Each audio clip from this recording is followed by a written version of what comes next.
நேயர்கள் எல்லாருக்கும் வணக்கம். 2024 வருடத்தோட ஆகஸ்ட் மாதம் முடிஞ்சு செப்டம்பர் மாதம் தொடங்க போகுது. இப்போ செப்டம்பர் மாதத்துக்கு உண்டான ராசி பலன் அப்படிங்கிறத நாம் தெரிஞ்சுக்கிட்டோம்னா, இந்த செப்டம்பர் மாதத்தில் கிரகங்கள், அதாவது நவ கிரகங்களும் நமக்கு எந்தெந்த விஷயங்களில் சாதகமாக இருக்குது, என்னென்ன செய்யலாம், நம்மளோட எதிர்பார்ப்புகள் ஈடேறுமா, எதை செய்யக்கூடாது, என்னென்ன பரிகாரங்கள் பண்ணிக்கலாம் அப்படிங்கிறதெல்லாம் ரொம்ப துல்லியமாக நம்ம தெரிஞ்சு வச்சுக்கலாம். ஒரு மாதத்தோட கிரகங்கள் அப்படிங்கிறத நாம் துல்லியமாக பார்த்தா தான் பலன்களை சொல்ல முடியும். அந்த வகையில் கிரகங்களோட ராஜா சூரியன் சிம்ம ராசியில் தன்னோட சொந்த வீட்டில் ஆட்சியில் இருந்துக்கிட்டு 17ஆம் தேதி அன்னைக்கு கன்னி ராசி போகிறாரு. பூமிகாரகன் செவ்வாய் மாதம் முழுக்க மிதுன ராசியில் இருக்கார். புத்திகாரகன் புதன் சிம்மத்திலேருந்து 19ஆம் தேதி கன்னிக்கு போகிறாரு. சுக்கிர பகவான் கன்னிராசிலேருந்து 19ஆம் தேதி துலா ராசிக்கு போகிறார். குரு பகவான் ரிஷபராசியில் இருக்கார். சனி பகவான் கும்பராசியில் தன்னோட சொந்த வீட்டில் ஆட்சியாகவும் வக்கரமாகவும் இருக்கார். ராகு மீன ராசிலையும் கேது கன்னி ராசிலையும் இருக்காங்க. இதான் இந்த மாதத்துக்கு உண்டான கிரக அமைப்புகள் அப்படிங்கிறது. இந்த கிரக நிலைகள், ராசி மாற்றங்கள், இந்த வக்கரம், இதையெல்லாம் சேர்ந்து இந்த செப்டம்பர் மாதத்தில் உங்களுக்கு என்னென்ன பலன்கள் கொடுக்க போகுது அப்படிங்கிறத பார்த்துருவோம். ராசி நேயர்களே, உங்களுக்கு இந்த செப்டம்பர் மாதம் எப்படி இருக்குது அப்படின்னு பார்த்தோன்னா, வருட கிரகங்கள் அப்படின்னு பார்த்துக்கிட்டோன்னா முக்கியமான கிரகங்கள் சனி பகவான் குரு பகவான் 2 பேர் தான். இந்த சனி பகவான் ருணரோக சத்துருஸ்தானம் 6வது வீட்டில் இருக்கார் அப்படிங்கிறது அற்புதமான ஒரு அமைப்பு. அதோட ஓடுனவனுக்கு 9ல் குரு அப்படிம்பாங்க. அதுமாரி குரு பகவானும் ராசிக்கு 9வது வீட்டில் இருக்கார். இது 2மே நல்ல அமைப்பு தான். அதாவது பகை வெல்லக்கூடிய இடத்துல சனி, புது வாய்ப்புகளை உருவாக்கி கொடுக்கக்கூடிய இடத்துல அற்புதமான ஒரு யோக அமைப்போட குரு பகவான், அதோட அவரோட பார்வையும் ராசியில் பதியுது. இப்படி இருக்கிற நேரத்தில் கன்னிராசிக்காரர்களுக்கு நன்மைகள் மட்டுமே நடக்கணும். ஆனால் நடந்துச்சா அப்படின்னு பார்த்தா இல்லை. என்ன ஜோசியரை சொல்கிறீங்க, எல்லாம் நல்லா இருக்குங்கிறீங்க, ஆனால் ஏன் ஒன்றும் நடக்க மாட்டேங்குது, போக மாட்டேங்குது அப்படின்னு நீங்கள் கேட்கலாம். காரணம் என்ன அப்படின்னு பார்த்தீங்கன்னா, கும்பராசியில் இருக்கிற சனி பகவான் உங்களோட ராசிக்கு விரயஸ்தானத்தில் இருக்கிற சூரியனை பார்க்குறார். இந்த பகை கிரகங்களோட பார்வை அப்படிங்கிறது நல்லதில்லை. இப்போ சூரியன் பலத்தோடு பார்க்குறாரு. அதாவது ஆட்சியில் சூரியன் இருக்கார், சனி வக்கரத்தில் இருக்கார். இப்போ சூரியனுக்கு பலம் கூடியிருக்கு, சனிக்கு பலம் குறைஞ்சிருக்கு. அப்போ விரையாதிபதிக்கு பலம் கூடியிருக்கு. அந்த பகை கிரகங்கள் பார்வை இருக்கும்போது தேவையில்லாத விரைய செலவுலாம் நமக்கு வரும். எதிர்பார்க்காத செலவுலாம் வரும். எங்கேயோ போகிறது நம்ம தலையில் விழுந்த கதையாக போயிடும். பேசாமல் வண்டியில் போயிட்டுருப்போம், ஏதாவது ஒரு ஆடு மாடு குறுக்க ஓடியாந்து விட்டு நமக்கும் அடிபட்டு போவோம். ஆட்டுக்காரன் எனக்கு செலவுக்கு பணம் விட்றாம்பான், இல்லைன்னா யார் வண்டியாவது நம்ம இடிச்சு விட்டு வண்டி எனக்கு செலவு பண்ணி கொடுப்பான். இப்படிலாம் நமக்கு பஞ்சாயத்து வரும்.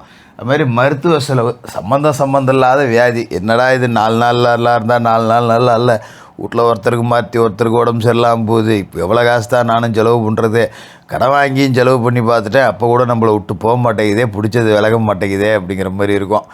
அதோடு பார்த்தீங்கன்னு வச்சுக்கிங்க, இந்த நேரத்தில் வீடு மாற்றம், இடம் மாற்றம், உத்தியோகம் மாற்றம், இருக்கிற பிரச்சனையில் இது வேறையா அப்படிங்கிற மாதிரி தான் இருக்கும். இப்போ இருந்திருக்கும் அப்படி. அந்த ஒரு மனநிலையோடு தான் நீங்கள் இப்போ இந்த மாதத்துக்குள்ளேயே நுழைவீங்க. திடீர்னு இருக்க விட்ட காலி பண்ண சொல்லுவான். என்னடா ஒரு கம்மி வாடகைக்கு இருந்தோம், இப்போ இனிமேல் வாடகைக்கு நம்ம பார்த்தோன்னா அதிகமாக தானே ஆகும், என்னடா பண்ணுறது அப்படிங்கிற மாதிரி. அலுவலகத்துலேயும் பார்த்தீங்கன்னா நம்ம செவனேன்னு வீட்டுக்கு பக்கத்துலேயே வேலை பார்த்துட்டு இருப்போம், எங்கேயாவது ட்ரான்ஸ்ஃபர் போட்டுருவாங்க.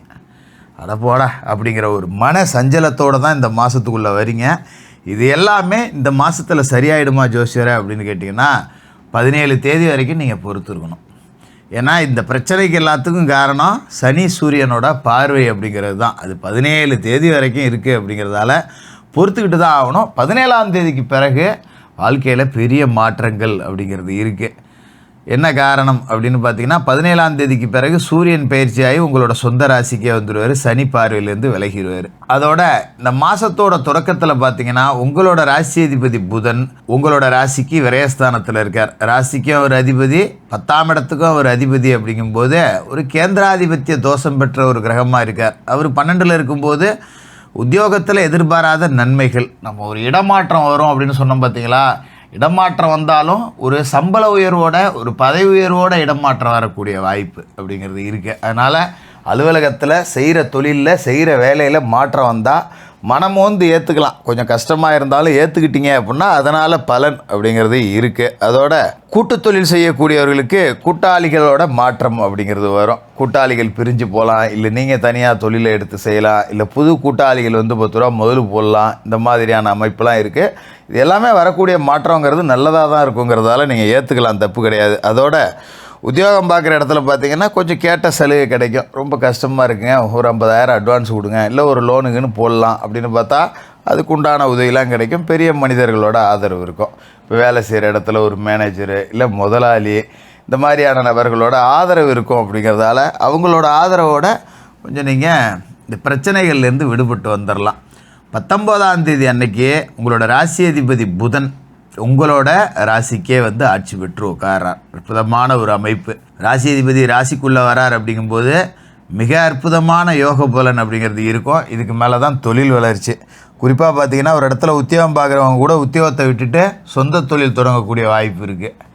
ரொம்ப நாளாக நானும் அடுத்தவனுக்கு உழைச்சி கொட்டிவிட்டேன், போ நம்ம உழைப்பை அடுத்தவனே தின்னுட்டான், நம்ம உழைப்பெனிமையாவது நம்ம பார்ப்போம் அப்படின்னு சொந்தமாக ஒரு தொழில் தொடங்கணும் அப்படிங்கிற எண்ணம் உங்களுக்கு வரும்.